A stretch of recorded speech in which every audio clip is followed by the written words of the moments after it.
Hi guys and welcome back. So today I'm going to be showing you how to make these chocolate bunny cupcakes. Let's begin. To get started on the recipe, you'll want to grab yourself a large mixing bowl, and into your mixing bowl place your butter, which isn't melted like mine. I left mine on top of the oven for too long.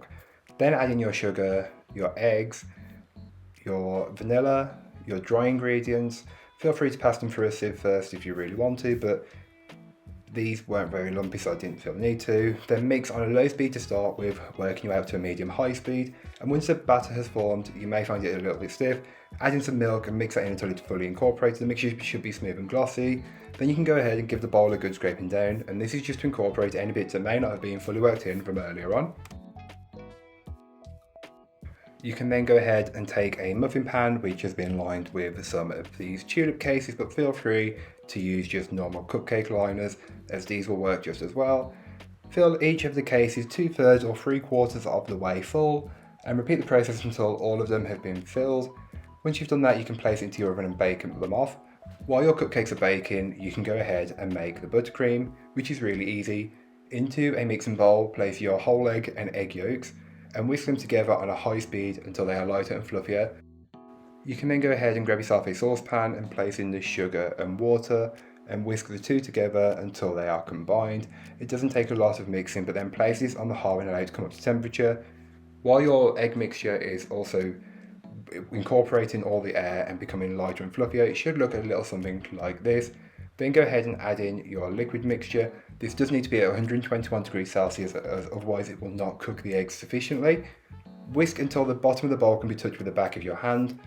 Then you can go ahead and add in your butter piece by piece until the mixture starts to thicken. It may not look like it's thickening at first, but mix it and trust me, it will come together.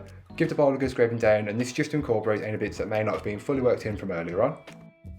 Now add in your melted chocolate. I'm using dark, but feel free to use milk, and make sure that it isn't hot.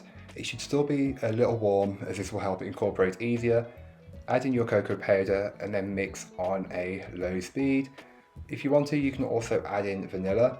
Mix on a low speed to start with, working you out to a medium-high speed, and the mixture should be smooth, glossy, and look like this. Any bits that haven't been incorporated, mix them in until they are fully incorporated.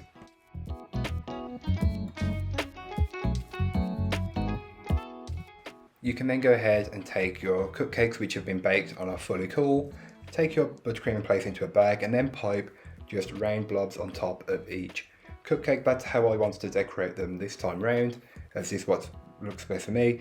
I had some ganache left over, so I just pipe a small amount on top, just to ensure there's a bit on each one. Use some of the Easter sprinkles that you can buy in supermarkets and just sprinkle them over, and then top each cupcake with a little chocolate bunny.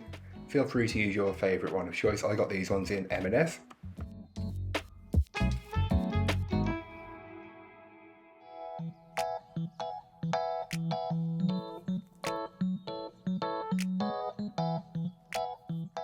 So thank you so much for watching. I hope you enjoyed. If you did, don't forget to like, comment and subscribe for more from me, and I'll be back again very soon with another recipe, so join me then.